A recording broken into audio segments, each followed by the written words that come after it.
Bezrat Hashem, le Zohar de ce matin, dans le Hok l'Israël, le Zohar de Parashat Vaikra. Alors il explique le Zohar.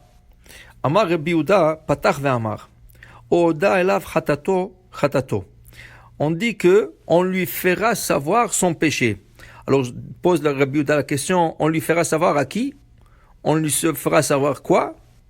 Alors il dit ici qu'une personne, quand elle faute, dit Rabbi Yehuda, du ciel, il lui montre qu'il a fauté. Parce que des fois, une personne faute, mais elle ne sait pas qu'elle a fauté. Elle ne pense même pas qu'il faut faire tchouva, elle ne pense même pas qu'elle a fait quelque chose de mal. Pour elle, tout est normal. Mais du ciel, comme ils savent qu'il a fait du mal, on lui fait savoir. Ou bamemo dialo, comment on lui fait savoir? Bedinim. On lui montre ça par la rigueur. C'est quoi la rigueur? Quelque chose lui arrive.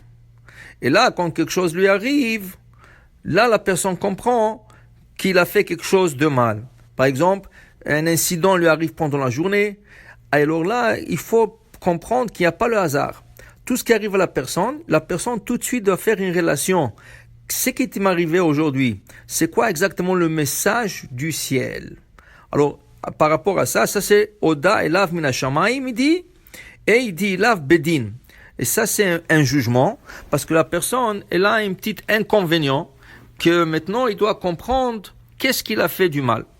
Mais, il y a une autre manière que le ciel, et ainsi dit le Akadosh Baruch Hu, le Zohar, Rabbi Yehuda, ainsi est arrivé à David Amelech. David Amelech, qu'il a fait avec l'histoire avec Bathsheba, Loïch Giach Bezeh, il n'a pas vu quelque chose de mal dans ça. En vérité, il n'a pas fauté. Parce que Uriah Achiti, avant de sortir à la guerre, il a donné un guet à sa femme, comme tous les soldats de David d'ailleurs. David a instauré que tous ces soldats doivent donner un guet à la femme, en cas où que le soldat ne revient pas du champ de la guerre. Vous savez qu'un soldat qui est sorti à la guerre, il n'est pas revenu, sa femme ne peut pas se marier jusqu'à on a un témoignage clair, au moins par une personne, que le soldat est mort. Tant qu'on n'a pas ce témoignage, la femme ne pourra jamais se marier. D'ailleurs, il y a une histoire très fameuse en Israël avec un des pilotes que depuis plus que 30 ans il a disparu, Ron Arad.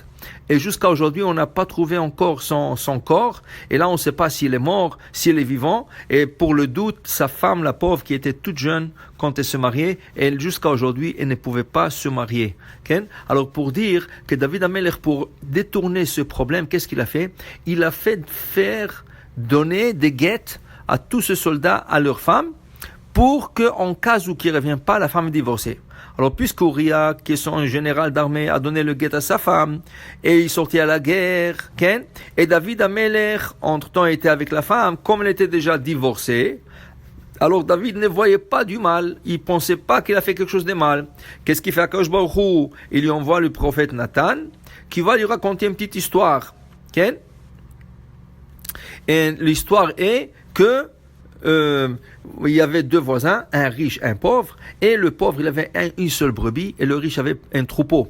Et là, le riche a reçu des invités, et il avait pitié de son troupeau pour prendre une brebis, l'égorger, et la préparer pour souper. Qu'est-ce qu'il a fait? Il est parti dans le troupeau du pauvre, il lui a pris la seule brebis qu'il avait, et il l'a préparé pour le souper.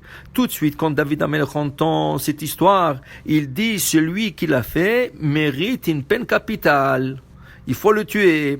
Vient Nathan Hanavi, il lui dit, mais justement, c'est toi qui l'as fait, parce que toi, tu avais déjà 6 femmes.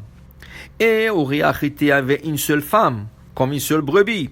Et toi, tu es parti chercher sa brebis, sa femme à lui, mais tu n'avais pas assez avec 6 femmes, et tu avais droit de marier 18 femmes. Mais pourquoi tu es parti chercher la femme d'Uriah Achiti? Et là, David a compris qu'il a fauté. Mais ça, c'était par jugement. Il s'est jugé lui-même. Et là, il a compris qu'il a fait quelque chose de faux. Mais continue Rabbi Yehuda dans le Zohar ce matin, et il nous explique qu'il y a une autre manière que le ciel fait savoir à une personne qu'elle a fauté. Mais cette manière, elle est beaucoup plus douce. Elle est raka, elle est douce. Comment? Il dit ici, à travers l'étude de la Torah. Une personne qui étudie la Torah, Akadosh Baruch Hu lui montre, à travers l'étude, qu'il a fauté. Comment ça peut arriver? Alors, un exemple, une personne décide d'étudier aujourd'hui les lois de Shabbat, comme ça, il est parti quelque part, et il a trouvé un livre qui parle du Shabbat, il ouvre le livre, et il commence à lire l'halakha. Il est en train de lire l'halakha, et qu'est-ce qui arrive là-bas? Il est en train de lire que ce qu'il a fait le Shabbat dernier, c'est écrit là-bas que l'action qu'il a fait, et c'est interdit de faire Shabbat. Alors, il vient de réaliser que le Shabbat dernier, il a fait quelque chose de faux. Pour lui, c'était pas une faute, mais voilà, du ciel, on lui a montré d'une manière douce comment il a fauté et maintenant il doit faire tchouva. Alors pour vous dire, c'est ça qui est important, c'est pourquoi c'est important d'étudier.